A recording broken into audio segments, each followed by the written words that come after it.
Boa noite a todos e todas.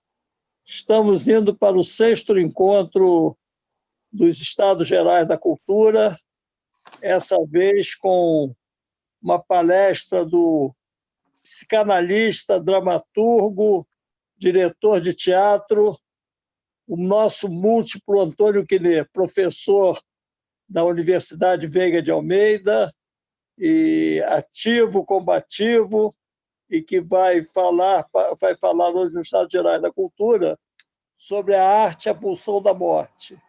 E, ao mesmo tempo, depois ele vai fazer uma representação da peça de teatro dele com os atores dele. Então, hoje, o formato dos Estados Gerais da Cultura é um pouco diferente, fica por conta do Quiné.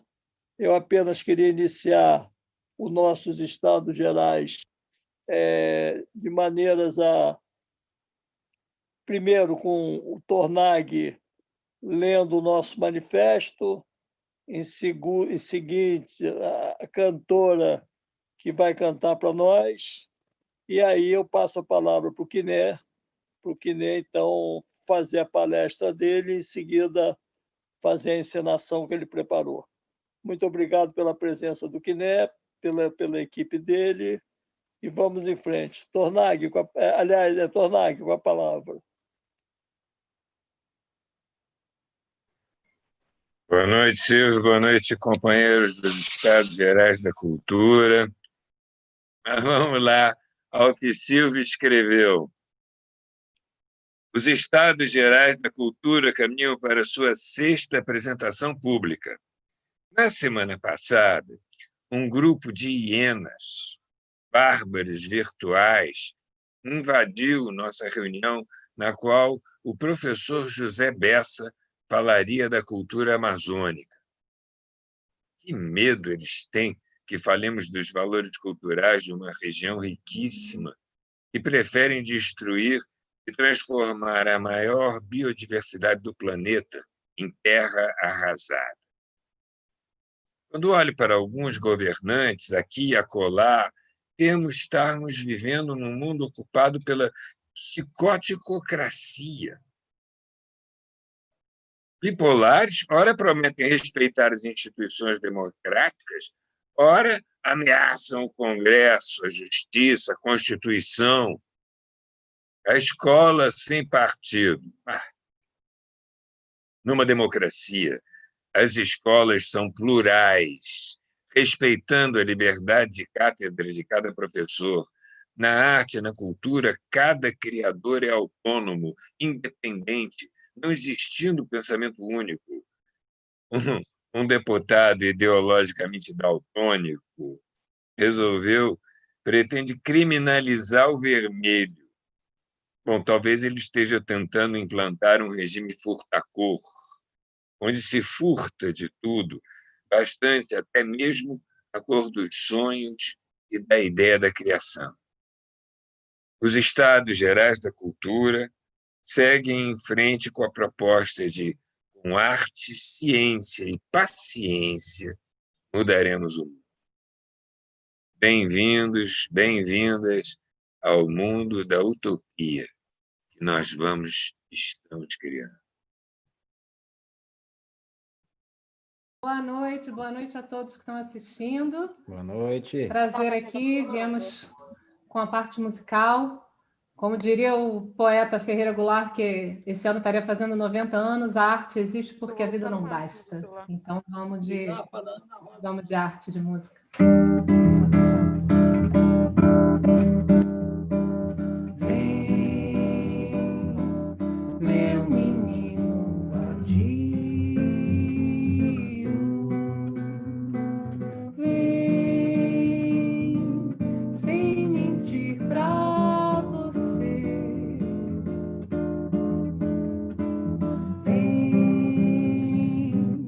Mas vem sem fantasia.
mas vim sem fantasia,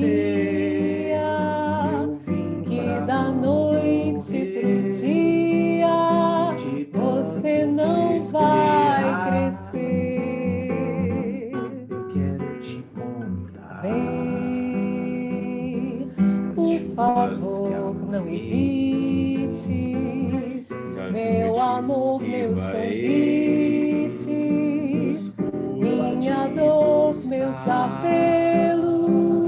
Quero te mostrar. Vou te envolver nos cabelos, Nas vem lutas perder-te contra em o meus rei, braços, nas pelo amor de Deus. E Vem que agora eu te quero fraco, vem que eu te quero tolo, vem que eu te quero imensa dos todo carinhos meu.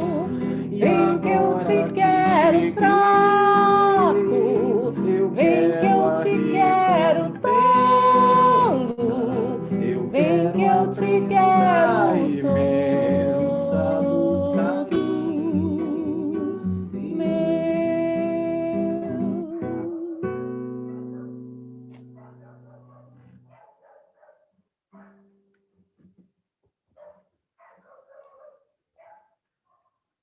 Lamento não ter ouvido minha amiga Aline, cuja voz eu adoro, o trabalho eu adoro, que, aliás, foi quem me apresentou o Antônio Quinet, e eu não ouvi nem o meu querido amigo Tornag e nem a querida Aline, mas a festa continua e eu aproveito, então, para passar a palavra para o Antônio Quinet, que vai falar sobre a arte e a pulsão da morte.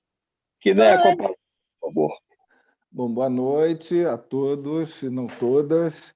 Obrigado, Silvio, e a todos os envolvidos no Estados Gerais da Cultura, que é um movimento muito bem-vindo e muito necessário nesses tempos de ódio, ignorância, violência e ataque não só à democracia, mas à cultura e, eu diria, à humanidade.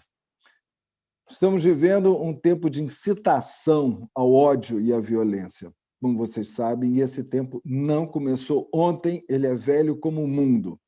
Só que a diferença dos tempos atuais para os velhos tempos de sempre é que hoje há, e não estamos oficialmente em guerra, mas hoje existe um discurso legitimador do ódio e da violência, que apresenta uma sinistra evolução do mal dirigido ao outro. O mal é autorizado, banalizado e legalizado.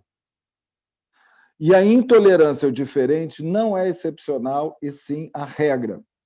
O ódio, que pode se expressar, que vai do xingamento ao linchamento, ao cancelamento, até o assassinato, está ligado a uma estrutura subjetiva e social da relação do sujeito com o outro, e que é uma forma de gozar, e que é estrutural, e que nós temos que levar isso em consideração, que é uma expressão daquilo que nós todos temos, que é a pulsão de morte. Só que o tratamento dessa pulsão que todos temos pode ir em duas direções. Na direção da exclusão do outro ou da consideração e da inclusão do outro no laço afetivo e no laço social, ou seja, na sociedade e nos discursos do nosso tempo. Bom, não é à toa que, hoje em dia, né, nós falamos muito desse governo atual, que é um governo que é comandado por uma necropolítica, né, que é o termo do Achille Mbembe, né, grande filósofo, sociólogo africano, que fala do terrorismo do Estado e da necropolítica, que é uma política de destruição a serviço, né, do capital, do consumismo e do neoliberalismo. O que nós estamos vendo hoje, de uma forma bastante desvelada, nesses governos de extrema-direita, né, e do fascismo, às vezes nem tão disfarçado assim, né, como nos Estados Unidos e no Brasil, é que o capitalismo e o neoliberalismo se tornou a maior arma de uma necropolítica. Uma necropolítica que está a serviço de uma satisfação própria do homem, que goza mesmo com isso, não só, digamos, para obter seus benefícios de capital, mas tem um gozo pulsional. E é sobre isso que eu gostaria de falar, né, sobre o conceito freudiano de pulsão de morte, que todos temos, insisto, só que nem todos, né, utilizamos a sua força destruidora. Nós vamos falar, então, vou falar um pouco sobre o conceito de pulsão de morte, né, em Freud, e falar em seguida sobre a arte. É um assunto bastante vasto, né? Quem me conhece sabe que eu sou professor, que eu posso falar horas sobre o mesmo tempo, e é por isso que eu comecei a fazer umas lives há 6 meses atrás e não parei mais, todo domingo estou fazendo, porque realmente, né, temos que falar muito sobre muita coisa atualmente, e não vai ser a quarentena e o confinamento que vai confinar nem o nosso pensamento e nem o nosso desejo, né? E as tecnologias que nós estamos utilizando atualmente são uma prova disso, que nós utilizamos isso, e é por isso que estamos juntos aqui, porque nada vai nos confinar, porque eu sou do grupo do Silvio, o grupo da utopia, né? Utopia, que é o que precisamos, né, para vencer essa necropolítica, comandado por uma coisa que a gente vê, uma necrofilia, né? É uma filia em relação à morte, alguma política de destruição que está sendo, né, devastadora do ser humano, devastadora da nossa cultura e devastadora do nosso meio ambiente. Ou seja, está acabando com a Terra, está acabando com a humanidade, né? E nós realmente temos que nos unir, e a cultura, eu vou falar um pouco sobre isso, é uma arma fortíssima contra isso. Então, eu queria dar uma retomada, assim, antes mesmo de Freud colocar o conceito de pulsão de morte. Tem um grande fato que aconteceu no mundo ocidental, né? Que foi a Primeira Guerra Mundial, né? E a sua repercussão em Freud, num artigo que ele escreveu, que é pouco conhecido, de 1915, chamado Sobre a Guerra e a Morte, Temas da Atualidade. Parece que é hoje, né? De 1915, aonde Freud mostra de uma forma como ele está absolutamente chocado, né? A guerra começou 1 ano atrás, estamos em 1915. Ele absolutamente chocado com o poder destruidor, né, da guerra.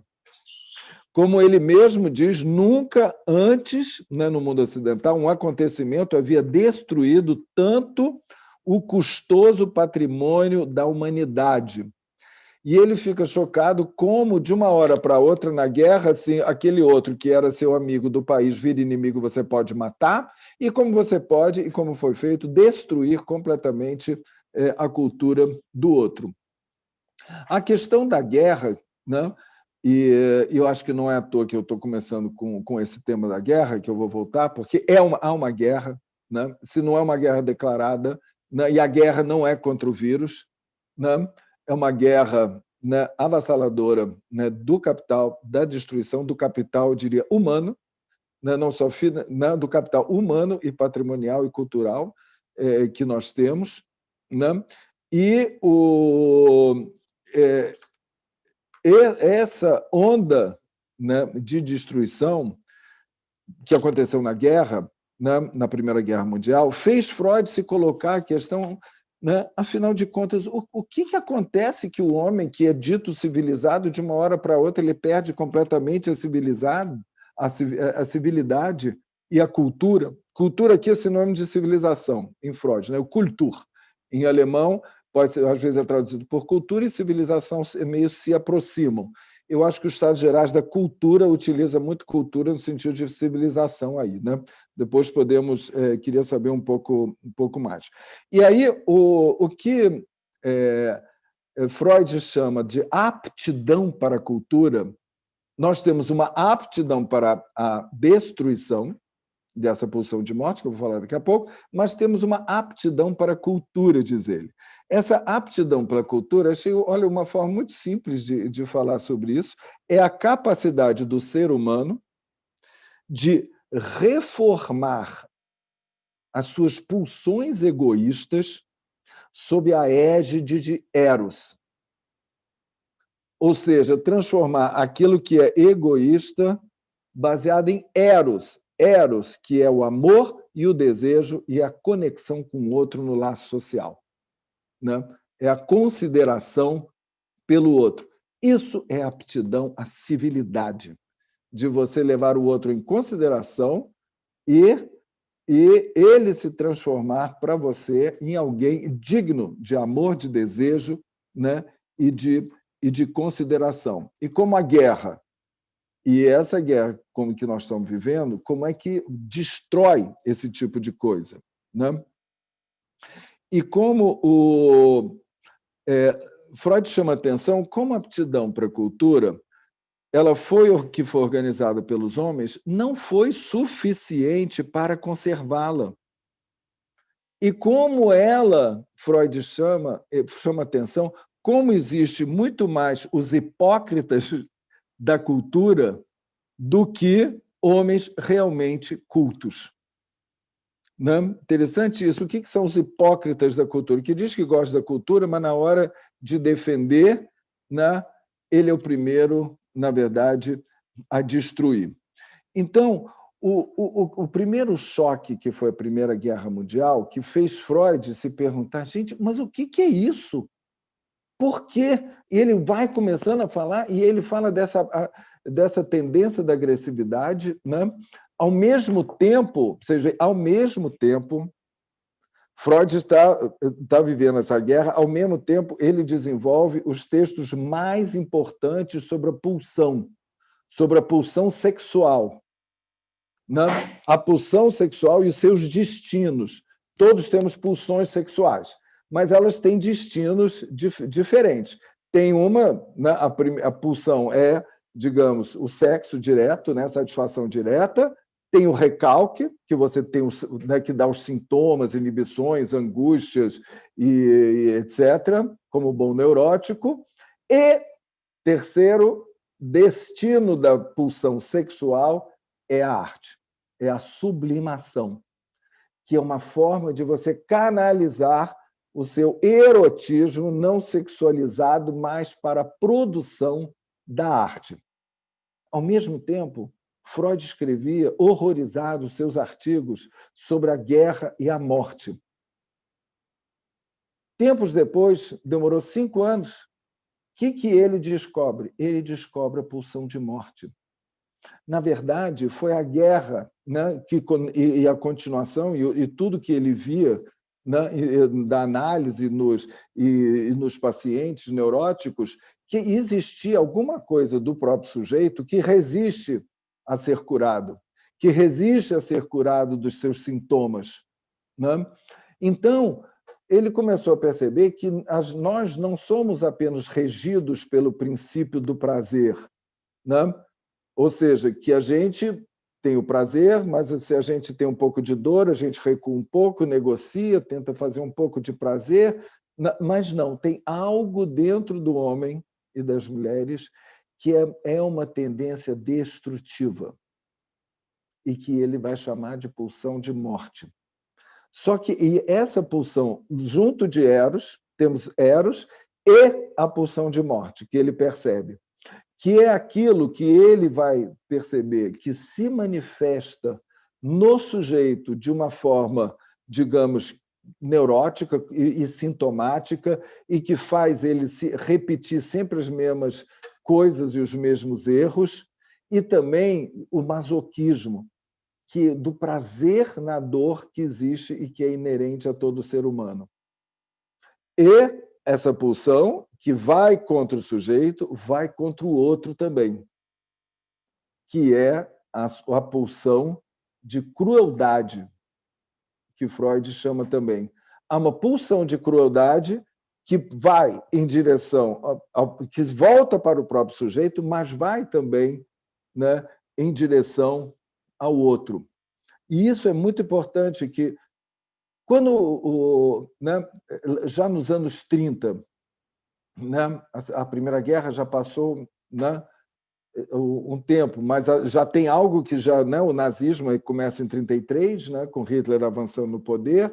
Em 1930, ali no Entre Guerras, há toda uma série de intelectuais que se perguntam e vão pensar a questão da guerra, porque a guerra desorientou todo mundo, ninguém sabia explicar o porquê da guerra para além das conquistas territoriais. E Einstein, então, escreve para Freud um texto que se chama "Ô, doutor Freud, por que a guerra?" Freud responde: a guerra é uma orgia de gozo. Estou falando com os meus termos, tá? Mas é isso. E aí, o que ele diz assim? Que a guerra desvelou uma coisa assim que é óbvia. É que o outro, para cada um, não é apenas um objeto sexual, para sua satisfação sexual, mas ele é também um objeto da sua pulsão de crueldade. E, com isso, ele pode humilhá-lo, torturá-lo, roubá-lo, abandoná-lo à sua própria sorte como uma carniça, sem sepultamento, sem nada, destruí-lo e matá-lo. E isso, Freud diz que a guerra nada mais, nada mais do que libera isso, né? Assim, o que o Freud nos mostra é que o homem, ele não só não é instinto animal, mas é porque nós somos seres de linguagem. Então, tudo que é da ordem do instinto nosso vira pulsão, é bem mais complexo. Nós temos a lei simbólica, que é a lei do complexo do Escher, a lei da linguagem. Nós somos seres legais e sociais. O que nos humaniza, né, é a nossa civilidade. É o fato de nós podermos ser civilizados. O que significa ser civilizado? Freud diz claro no Mal-Estar na Civilização. A civilização exige a renúncia pulsional. Se não existisse uma lei interna simbólica e uma lei da civilização, a gente saía aí trepando, transando com todo mundo e matando todo mundo. Não gostei, puf, te dá um tiro e vai não sei o quê. Né? Mas não, nós somos seres civilizados, nós somos seres do laço social. A guerra, ela suspende essas interdições, ela suspende essa civilidade e suspende o que é a solidariedade e a relação com o outro. Porque outra coisa que Freud mostra é que a pulsão de morte ela tende à desunião, à desagregação e à segregação. E o Eros, que é outra pulsão que nós temos, né, ela tende à união, ao amor, ao desejo, à união e à criação. Né? Enquanto uma destrói e segrega e desune, a outra une. Né? Só que isso faz parte do mesmo homem. Né? Do mesmo homem. Né? Só que o que nós vemos hoje em dia, que é terrível, né? Com o discurso né, desse fascismo atual, né? Que é a legitimação, né? Quando tem entende? Um cara que ocupa o cargo mais alto de um Estado, que tem como símbolo a arma na mão, já mostra que é para liberar aquilo que há de pior, digamos, em nós. Eu digo pior é quando ela tem a sua face de crueldade, mas eu vou mostrar que não é só apenas a sua face de crueldade que tem essa pulsão de morte, né? Eu insisto muito, eu não sou daquele tipo, todos votamos nesse aí. Não, não somos todos que votamos nesse aí. Né? O Brasil votou nesse aí. Não, não foi. Foram alguns. Né? Os incautos, e às vezes uns que sabiam exatamente o que estava fazendo. Já escrevi texto sobre isso, está lá no 247.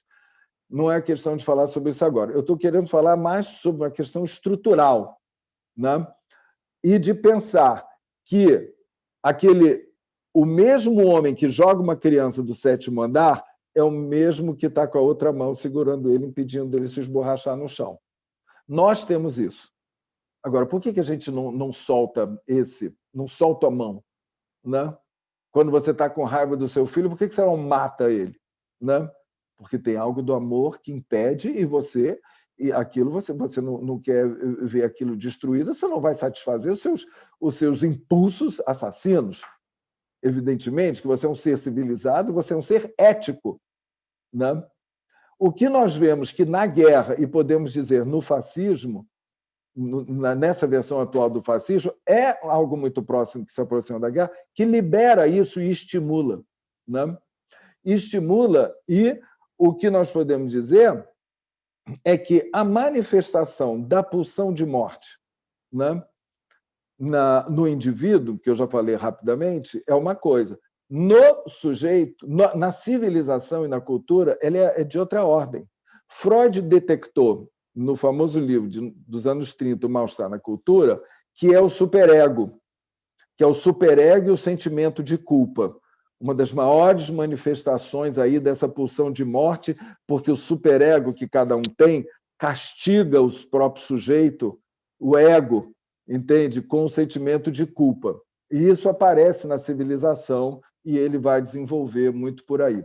Só que hoje nós podemos dizer alguma outra coisa. As manifestações da pulsão de morte na civilização, elas tendem a acabar com a civilização, a destruir a civilização. E elas se transformam essas manifestações em paixões. Aí eu queria trazer para vocês uma contribuição de Lacan, e que eu tenho desenvolvido em outros lugares, que eu acho muito apropriada, que é o seguinte. Lacan disse que existem 3 paixões do homem: o amor, o ódio e a ignorância. Sim, é surpreendente colocar a ignorância como uma paixão. Não é que nós estamos vendo?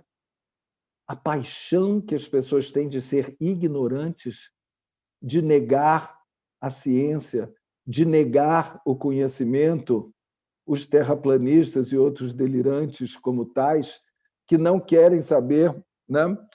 Que não vão para debates, que não têm argumentação, que só tem memes e slogans, né? Que são armas para destruir o conhecimento e que são formas de levantar a bandeira da ignorância contra o conhecimento. E isso nós vemos que é uma paixão. O anti-intelectualismo hoje virou uma grande paixão, né? E o ataque, e o ódio junto. Eu diria que o amor está para Eros, assim como o ódio e a ignorância está para Thanatos, a pulsão de morte. Por isso que eu cunhei a expressão o ignoródio. São as pessoas que têm ódio do saber do outro, têm ódio do conhecimento e que negam, são os negacionistas que essa pandemia é realmente catastrófica, que é um desastre, que não é apenas uma gripezinha, né? São os que tentam negar a realidade e negar o conhecimento e têm ódio de quem faz conhecimento e quem faz ciência. Né? Então, nós vemos que o ignoródio é uma manifestação, né, na civilização dessa pulsão de morte. Terrível e regenciada. Ela está sendo regenciada com propósitos. Nós sabemos que tem um propósito do capital devastador que vem tudo isso. Vai passar boiada, vai acabando com a árvore, vai desmatando tudo e passando a boiada, né? Ou plantando soja, etc. Né? Então, o que, se nós formos pensar, quais são as manifestações que estão a céu aberto na nossa civilização de hoje, na nossa descivilização no Brasil? São as políticas segregacionistas. É isso da pulsão de morte que tende à desunião. É o racismo, que ataca, né, a misoginia, o machismo, o sexismo, a homofobia, a transfobia, né, o cancelamento do outro como diferente. Isso são manifestações dessa pulsão de morte e parece que não tem diques para conter. Só que tem. Né? Aí a gente pensa, cadê a lei? Quais são os diques da civilização para conter isso? Nós temos a lei, temos o judiciário. Cadê o nosso judiciário? Temos a educação atacada como escola sem partido. E temos a cultura, né? Também muito atacada. Agora, tem uma coisa interessante que, né, entrando agora na parte propriamente dita, né, da arte, né, a arte é uma forma de nós combatermos essas manifestações mortíferas, essa necrofilia do poder, essa necropolítica. É uma forma, né, de ser um antídoto, talvez, um dique, mas mais do que isso. Isso foi uma coisa que Lacan percebeu e que desenvolveu de uma forma brilhante no seu seminário A Ética da Psicanálise, né? Que é muito dedicado à questão da arte, em que ele toma um pequeno... Eu achei em Freud uma pequena passagem em que Freud responde à princesa Marie Bonaparte, né, que foi paciente dele, se transformou numa grande amiga, psicanalista, inclusive o salvou, né, do nazismo lá em Viena e o ajudou a se exilar em Londres, em que ele fala que a arte é uma forma de sublimar a pulsão de morte. E Lacan desenvolve isso ao máximo no seminário da Ética da Psicanálise, com uma argumentação muito simples. O que é a arte? Qual é o campo propriamente da arte? Nós temos isso que é verdade, né? que Freud fala, né?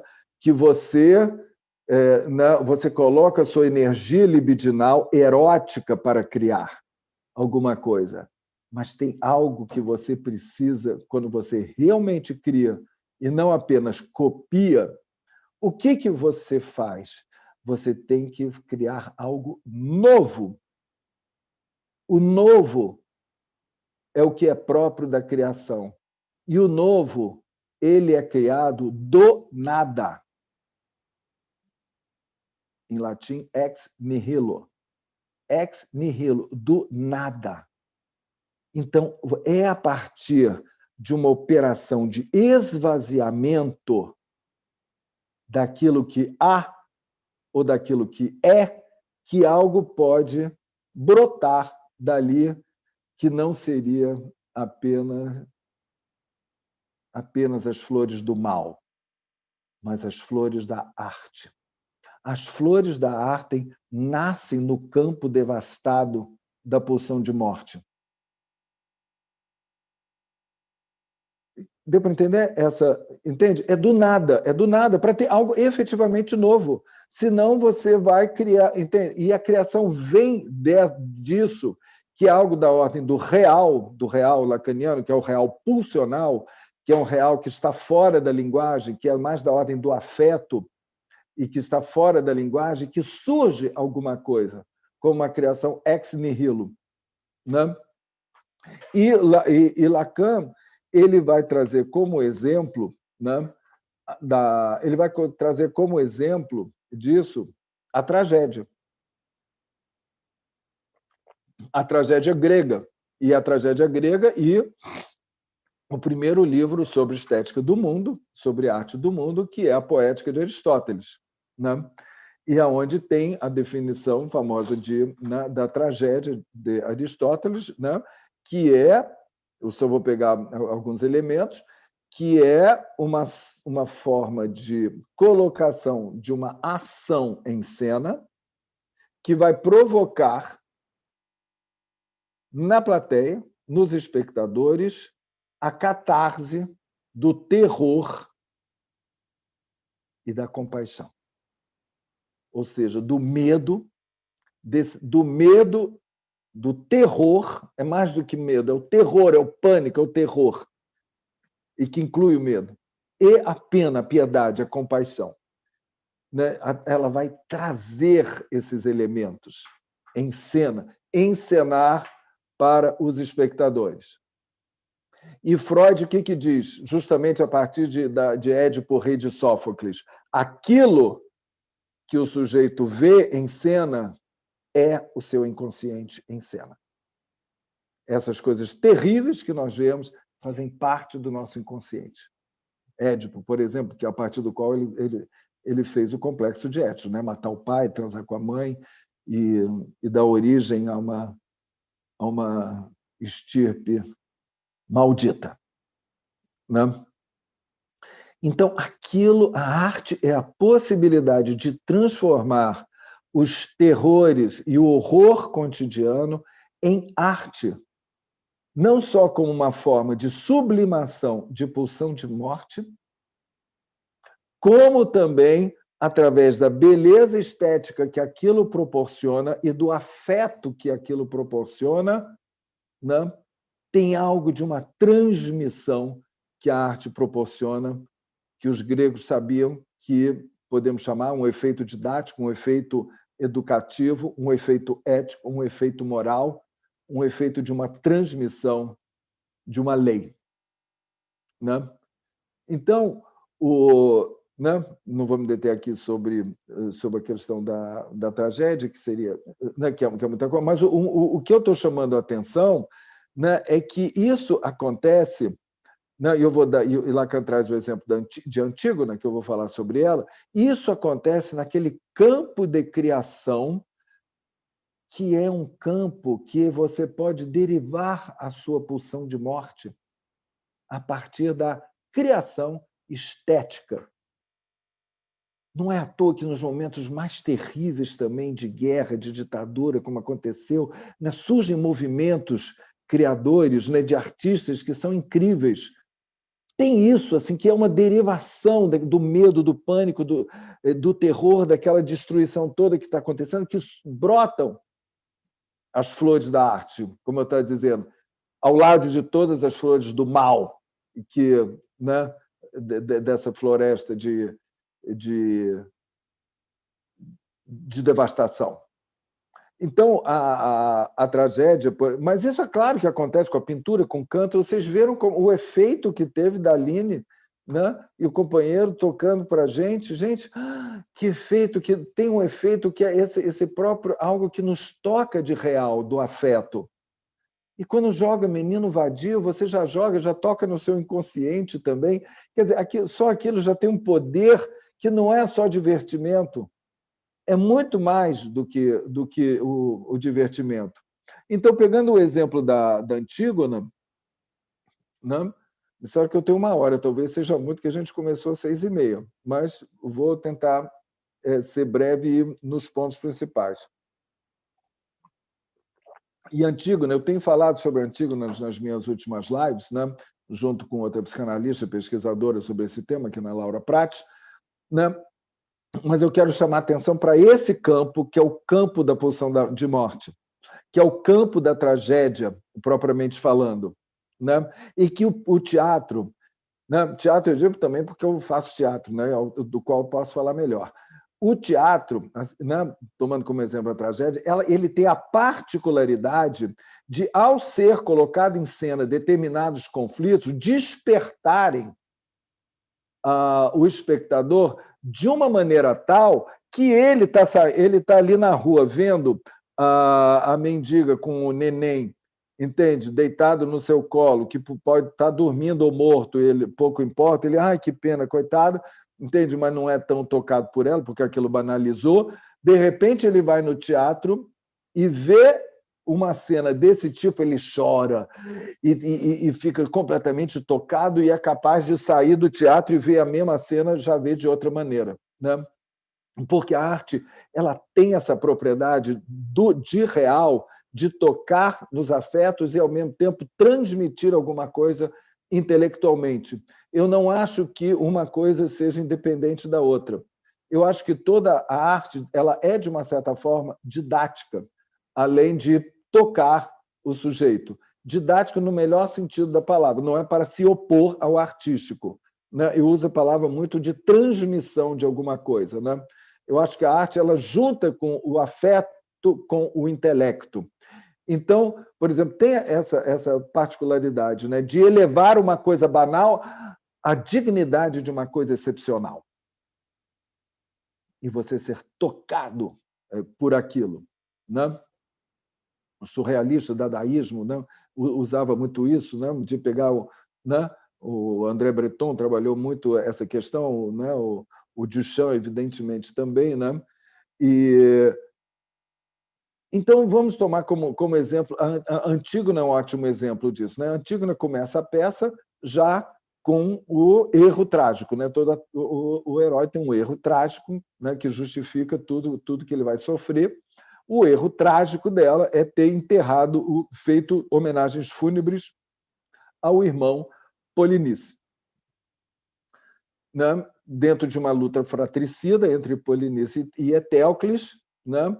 Etéocles, né? Ele é o rei de Tebas depois da morte de Édipo, e Polinice ele vem com um exército para tomar o reino, porque o Etéocles tinha prometido que eles iam fazer um revezamento do reino e não fez, então eles tinham toda a razão, digamos, de atacar Tebas para reaver o trono para ele. Nessa luta fratricida, os dois morrem. E Creonte, que é o irmão de Jocasta, né, tio e cunhado de Édipo, toma o poder e ele proíbe que qualquer pessoa faça as honras fúnebres a Polinice.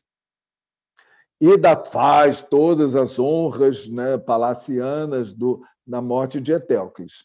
E Antígona ela vai e faz as homenagens fúnebres ao seu morto, querido seu irmão, né?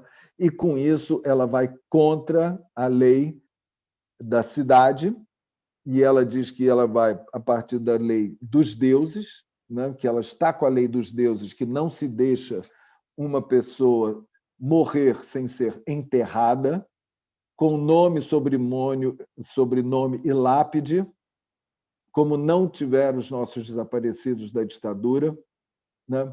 Por isso que nós temos que retomar esse tema pensando nos nossos desaparecidos, nos sem lápide, entende? Que não mereceram um sepultamento. Por que isso é dito claramente? Porque quem não é sepultado com as honras fúnebres de um ser humano é uma carniça animal. Não é um ser humano, né? Então, Antígona ela faz esse ato de coragem de ir contra o tirano, representado por Creonte, né? E ela sabe que ela vai morrer, porque o édito de Creonte diz que quem fizesse isso morreria. Então, a peça ela começa assim e ela vai até a morte de Antígona. Então, a peça é a trajetória de Antígona até seu sepultamento, que ela é enterrada viva, né? E o que acontece aí, esse trajeto, esse percurso entre o ato e a morte efetiva da tumba, é esse campo aonde ela se desloca, que é esse campo do real, esse campo dessa pulsão de morte, de devastação, aonde aqui ela recebe, como dizer, ela recebe a morte enquanto simbólica, o decreto da morte. Então, ela morreu ali, mas ela não morreu ainda completamente, né? Então, ela está no caminho, como diz Lacan, entre duas mortes. Entre a morte simbólica e a morte real. E é ao longo disso que tem essa peça deslumbrante, que essa obra de arte maravilhosa de Sófocles, que é o longo caminhar de Antígona entre duas mortes, né? E nisso ficam o coro fica todos absolutamente extasiados, né? As pessoas vêm chamar Tiresias vai falar para o Creonte, né? Para ele, né? Foi Antígona, ela fez isso, né? O povo vem falar e ele não. Ela vai ter que morrer porque ela descumpriu a minha palavra e não sei o quê, todos dizendo que os deuses não permitiriam que isso fosse feito, né, com um ser humano e não sei o quê. E ela não tem ódio. Ela tem uma frase que é muito conhecida que diz assim: eu não sou feita para o ódio, eu sou feita para Eros. Podemos dizer, eu sou feita para amar e tal, não sei o que, né? Eu sou feita para Eros, para unir, para cumprir, né? Então, e que tem algo também que eu venho chamando a atenção, que é muito bonito, que o coro se refere a ela, faz notar o brilho de Antígona, a beleza de Antígona. Gente, ninguém sabe, não se trata de uma beleza física, ninguém sabe nem se a Antígona existiu, ela é um mito e ela é um personagem da peça, né? Essa obra de arte que é a peça de Sófocles, né? Antígona, né? E aí fala de Ímeros. Ímeros, em grego, é o brilho de Eros, é o brilho do desejo. Ela brilha. Ele fala assim, o coro fala assim: vejam o brilho no olho, no olhar de Antígona, dessa mulher prometida para o leito, para o amor. Ela ia se casar, para o amor, e está indo para a tumba. Esse brilho, esse ato heróico, propriamente, né, que ela é uma heroína, esse ato heróico que ela perpetrou com a coragem, a audácia, né, e que permitiu ela vai sem... E aí o coro fala, né, também, ela vai sem temor e sem piedade. Ela não teme a morte e ela também não tem autocompaixão. Né? Então, é nesse coisa que... Aí eu acho que a tragédia, né, tem esse lado de transmissão, de quando você faz um ato, que é um ato ético, que é um ato político, tem algo de uma beleza aí que a arte traz, né, e que mostra, onde a gente vê aí a conjunção da arte e da ética, né, que traz aí de uma forma bela. Porque uma coisa que também Aristóteles fala, né, e que é uma coisa importante sobre o efeito trágico, né? Estamos falando aqui da tragédia, que é o seguinte, que não adianta, não basta, entende? Você não vai no teatro só para sofrer ou ficar com pena, né? Aristóteles até dizia, quando você está muito identificado, ele usa essa palavra, identificado com o personagem, você tem terror daquilo acontecer com você. Mas quando você tem um mínimo de distanciamento, mas tem uma identificação, você tem uma compaixão, você tem pena. Só que não basta isso para ser arte, né? O que precisa é que a pessoa não só sinta aquilo, não é que expurgue, catarse não é expurgo, não, é você sentir aquilo, é você sentir na pele o que é estar naquele lugar.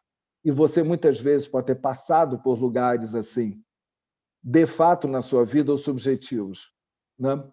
Muitas vezes, até inconscientemente, que, de repente, desperta para aquilo, né? Mas, além disso, além do terror e da compaixão, tem o quê? O entusiasmo.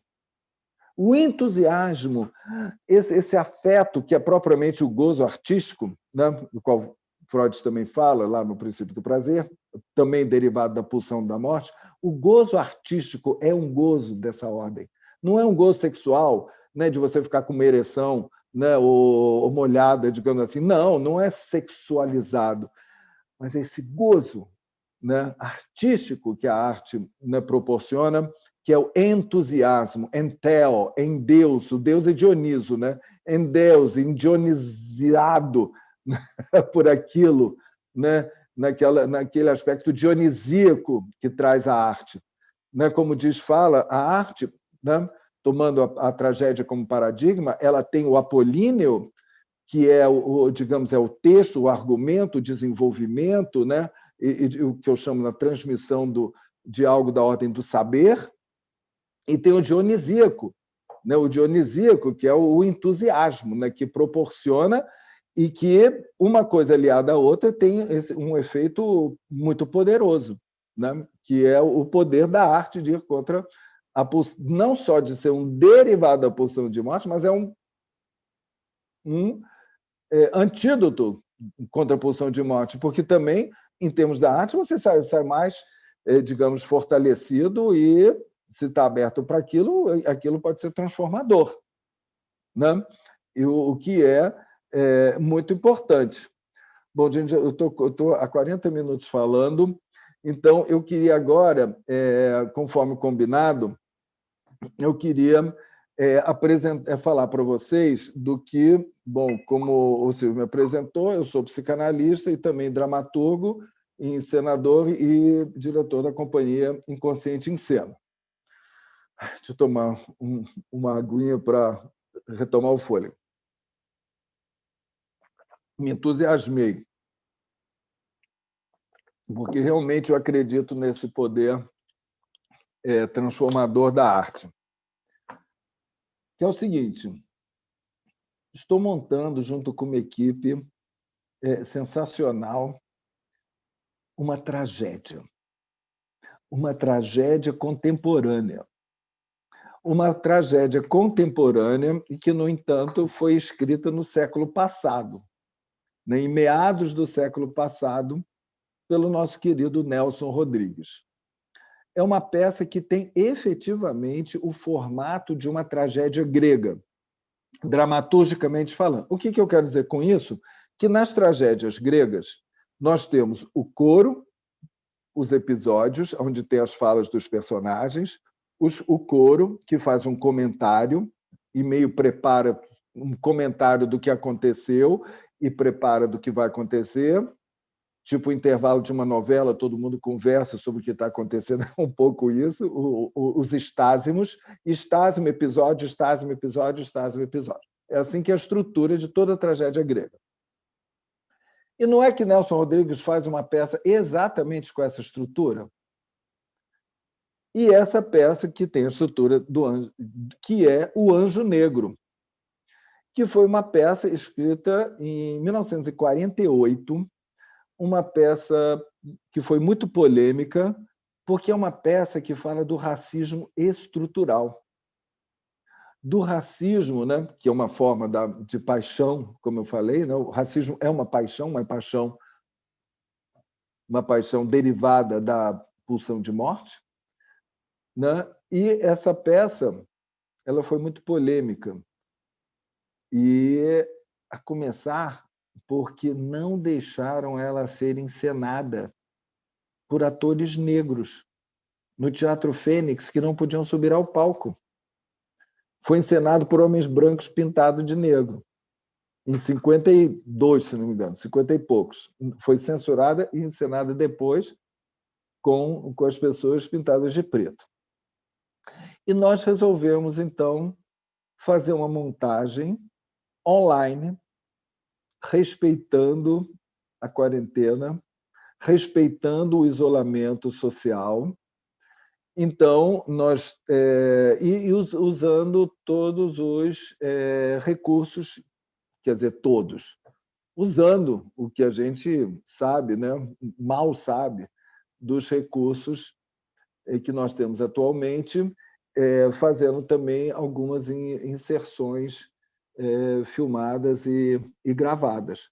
Então, é uma peça que ainda está longe de estar pronta. Nós vamos mostrar para vocês um ensaio, é um tipo de ensaio aberto, de apenas uma cena do primeiro ato. Nós estamos pensando em fazer essa peça da seguinte forma: é uma peça meia longa e que tem 3 atos. E nós estamos, então, propondo um híbrido que nós estamos chamando de peça-série-metragem. Viu, Silvio? Não sei se você vai aprovar isso, depois você me diz. Se chama peça-série-metragem, porque nós vamos pegar cada ato e vai ser um episódio de uma série. Então, a nossa série vai ser o Anjo Negro, com 3 episódios. Deixa eu dar uma dica para quem estiver assistindo.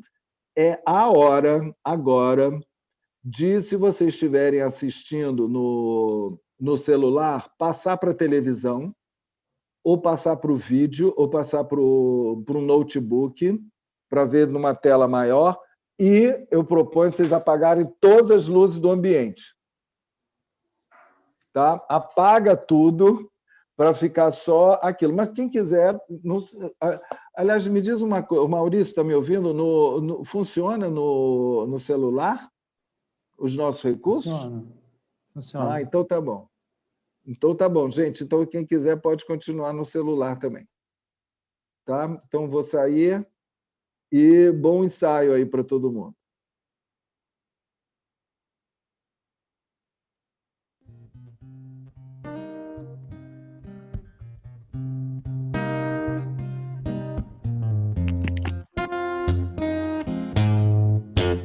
Walk a mile in my shoes,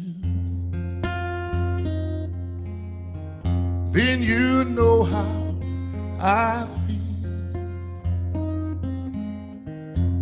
Walk a mile in my shoes,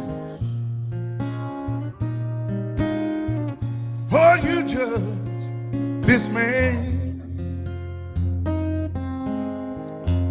If you walk in my shoes,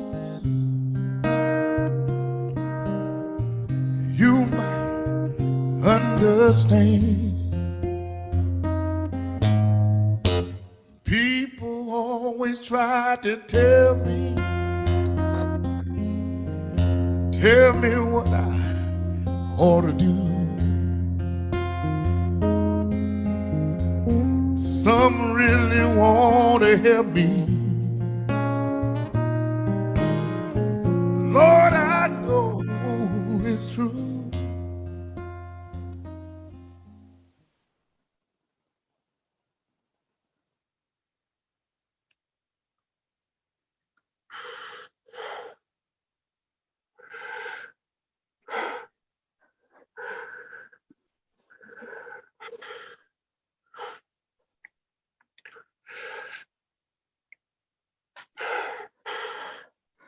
Quem te chamou aqui?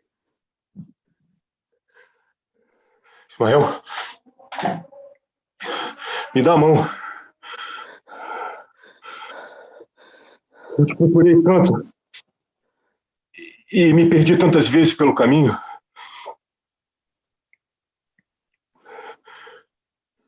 Eu soube que teu filho morreu. Mas fala, Ismael.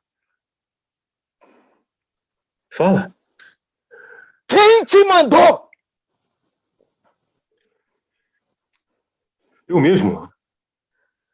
Eu não sou teu irmão mais novo, o caçula? Alguém te mandou! Foi ela que me mandou. Tua mãe.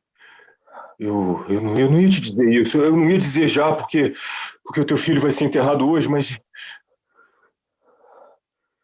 Você continua duro, Ismael. Até a tua mão, os nós dos dedos parecem de pedra. Queres dinheiro? Me reconheces ao menos como seu irmão? Diz.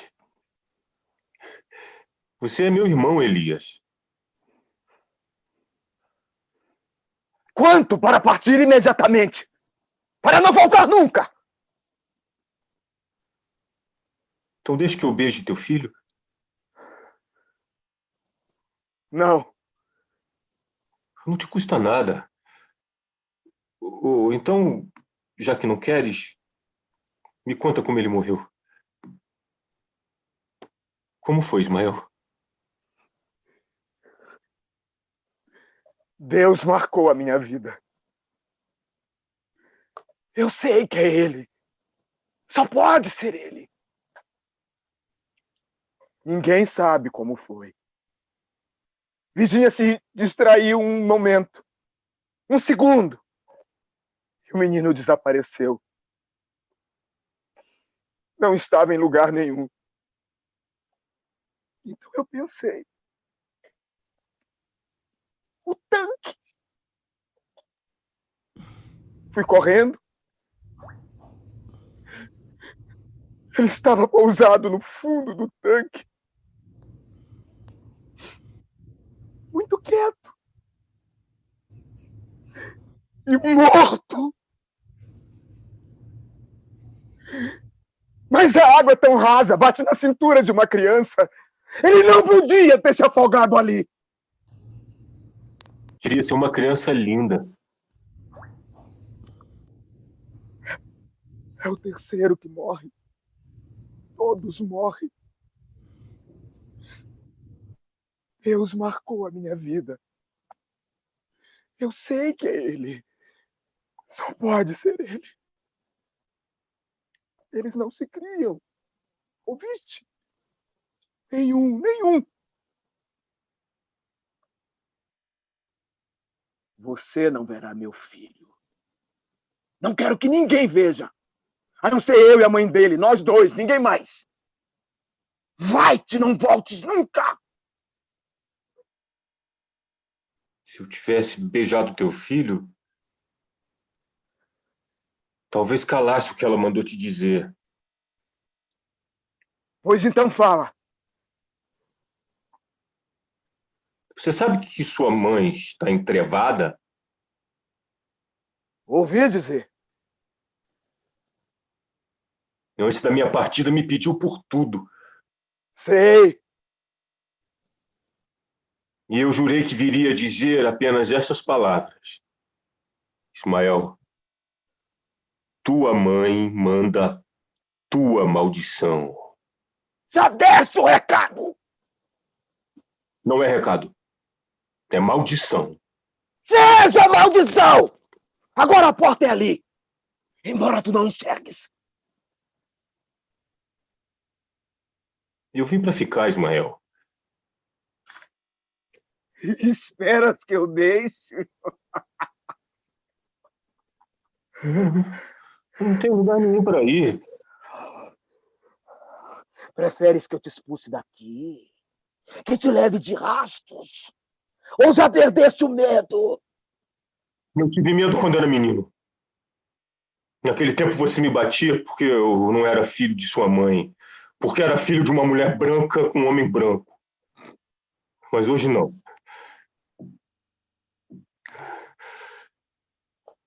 Talvez amanhã o medo volte.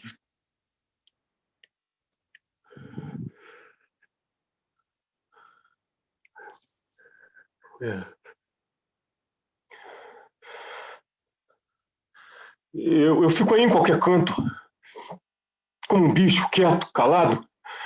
Eu não incomodo ninguém, eu juro.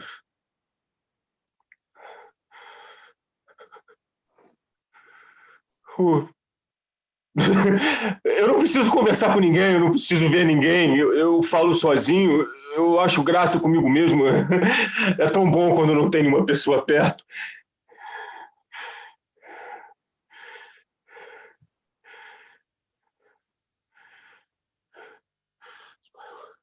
Sabes o que é isso? Sei. Aquele chicote velho, trançado, que o teu pai te deu. Queres que eu use isto na tua carne? Um cego não se bate. Você não teria essa coragem. Deixa a minha casa!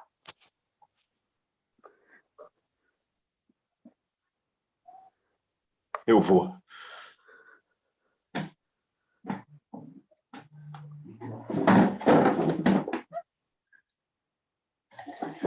Mais cedo ou tarde, tu terás que prestar contas a São Jorge e a Deus.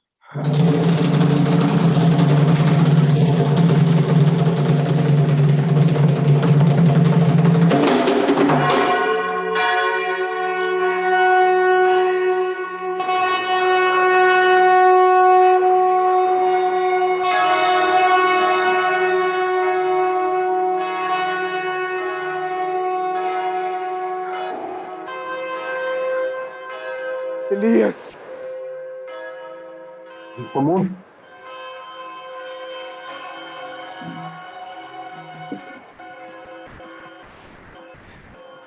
em intenção de meu filho que morreu, te deixarei ficar aqui. Mas só até amanhã. Nem mais um dia. Nos fundos tem um quarto, fique lá e não saia. Eu não sairei, Ismael. Água, comida, tudo levarão para você. Outra coisa. Eu tenho uma mulher. Nem ouse falar com ela. É como se ela fosse do céu e você da terra. Da terra não. Da lama. Queres que eu jure? Não interessa.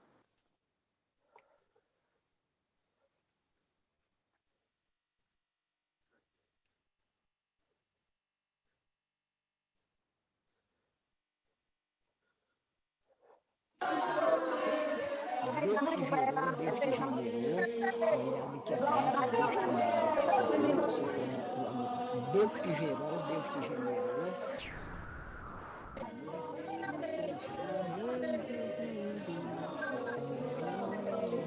E não deixeis cair em tentação. Posso... Amém. Ave Maria, cheia de graça. Eu também posso ajudar a carregar o caixão. Seu filho, posso carregar uma alça, segurar numa alça. Não quero que toques no caixão de meu filho. Deus te gerou, Deus te generou. Olhado que é grande,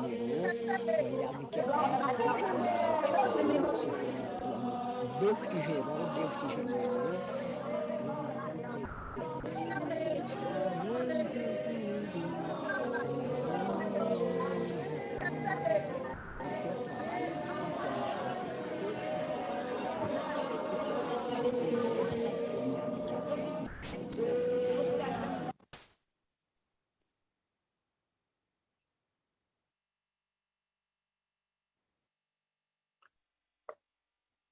É isso aí, gente. Obrigado. Foi maravilhosa a sua palestra. Ela se encaixa perfeitamente no espírito do Estado Gerais da Cultura. Para nós foi uma grande aula.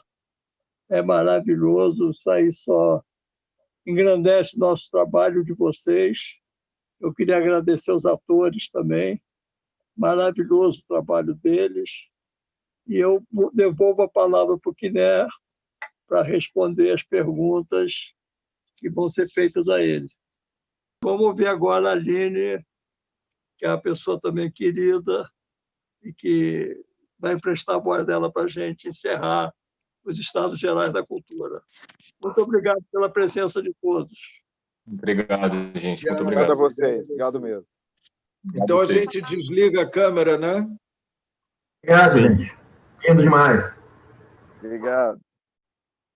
Gente, prazer enorme, que encontro maravilhoso, tudo, todas as falas, a apresentação, acho que tudo foi dito aí, né? Muito lindo, muito lindo. Vamos lá, vamos fechar para a gente sair com esse gostinho de quero mais.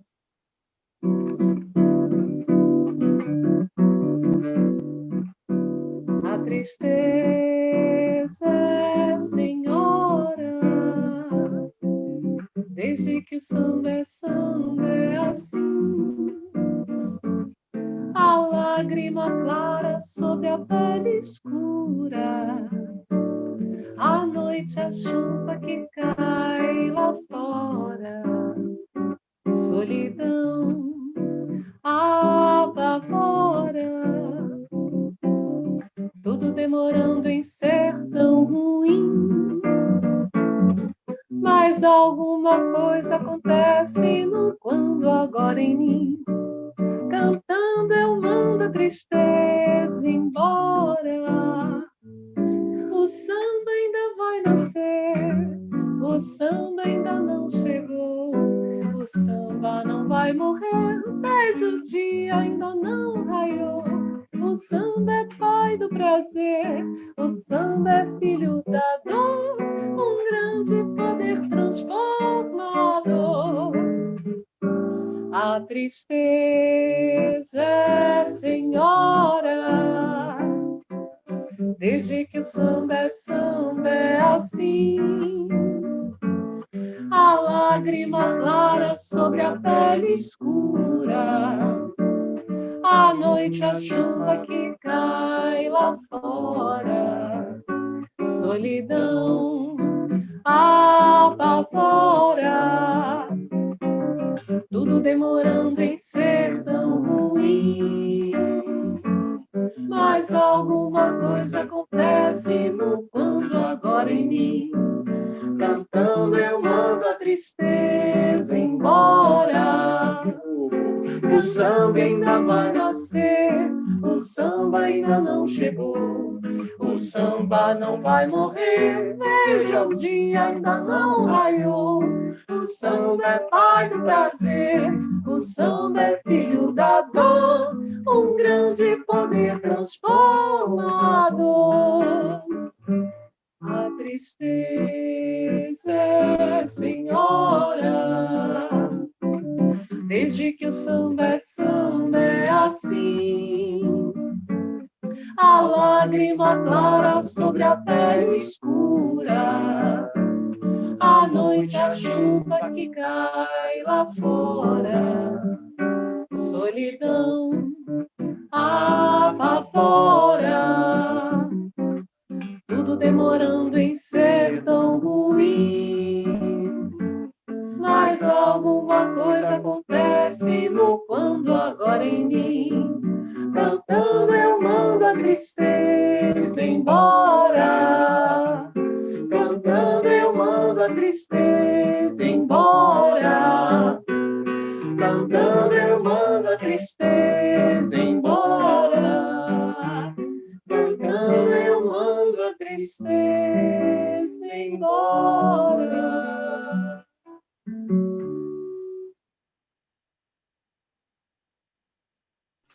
Espetacular, espetacular. Obrigado. Parabéns. Reunião maravilhosa. Parabéns. Muito obrigado. Maravilhoso. Parabéns, Aline. Beijo. Parabéns! Parabéns. Obrigada a todos.